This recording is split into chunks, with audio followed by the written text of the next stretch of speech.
This is another episode of Standup Comedy, your host and MC, celebrating 40-plus years on the fringe of show business. Stories, interviews, and comedy sets from the famous and not so famous. Here's your host and MC, Scott Edwards.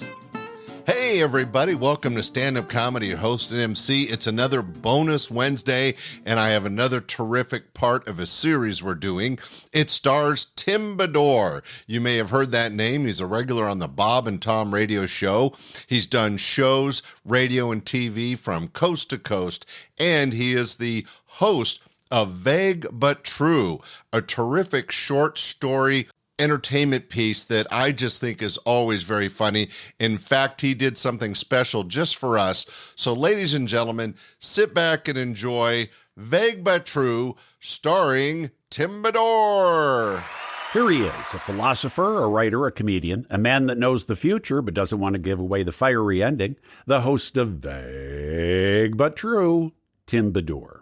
Well, thank you very much. At a certain point in life, people start asking you for advice, either because you are older than them or they are stupid. Well, excuse me for being so judgmental. I've had experiences they haven't had. I've seen things they haven't seen, or they're stupid. And that's why I decided to be a life coach. I want to help people, and I'm there for them when they ask me questions like, what is it like to be married? What is it like being in a long-term relationship? Why is it hard? What does it take to have a successful marriage? And this is what I tell them. I read the story in the newspaper decades ago, and I've never forgotten it because it tells you everything you need to know about how to succeed as a couple. A retired married couple from Georgia headed out on a long road trip piloting their land yacht they nicknamed the Pension Pal. They had Pension Pal painted on the back like it was a boat, and they were very proud of it. They leave Georgia after 10 days on the road. They pull into the town of Valdez, Alaska, to get gas and to walk their dog, a tiny Chihuahua named Mr. Dingles. Unbeknownst to them, an eagle lived in a perch that this gas station, as kind of a gimmick. They had put this big perch up above their gas station, and an eagle lived in it. And when the eagle saw this Chihuahua, it thought, oh boy, Mexican food. So the eagle swoops down, grabs Mr. Dingles, and soars out over the bay. Witnesses said they heard a brief half yelp from Dingles as the eagle's talons cut off his windpipe.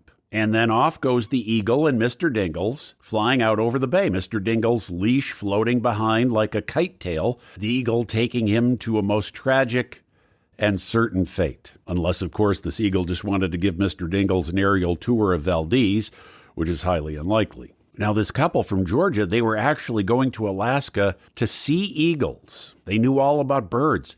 And upon seeing her beloved Mr. Dingles flying off into a literal and figurative sunset, that woman knew what was going to happen to her dog. She began to cry uncontrollably and slumped to the ground right next to the air hose tire fill-up thing, heartbroken, her husband rushing to her side to console her. After several minutes of unashamed sobbing, she regained enough composure to be walked back to their motorhome.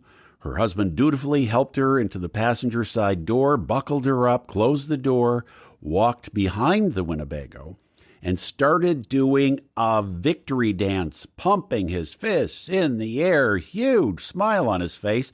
Apparently, he never did like Mr. Dingles. Probably wanted a lab or a bigger hunting kind of dog and got stuck with a yippy Chihuahua that his wife wanted.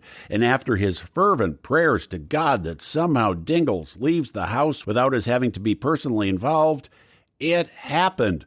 God heard his prayers, and this led to an end zone just won the Super Bowl victory dance behind the Winnebago, fist pumping to the sky, mouthing but not shouting the words, yes, yes, yes. But then he composed himself and got back into the Pension Pal, respectfully somber and supportive of his wife, according to the owner of the gas station, who saw the whole thing. Now imagine, if you will, these two people joined together through the bonds of holy matrimony, their love blessed by God or City Hall, justice of the peace, whatever they did.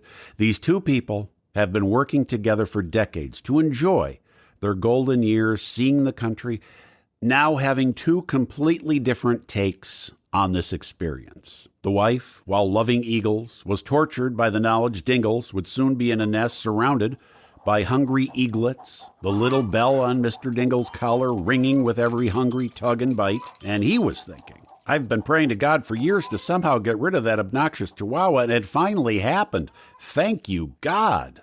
Or thank you, evolution, for turning dinosaurs into raptor bald eagles, because finally the hairless hound was snatched at a downtown filling station. Imagine how difficult it was for him to put on that somber face after doing a victory dance to celebrate his sudden chihuahua-less good fortune. But he did it because his wife was in such emotional pain. After celebrating behind the Winnebago, according to witnesses once inside, he consoled her and pretended to be as upset as she was. And I tell my single friends, being married is a lot like that. For Scott Edwards, your host and MC, I'm Tim Bedore with Vague But True. You've heard words to remember, words for young and old to hear, words of our national heritage, words Tim Bedore said on the radio.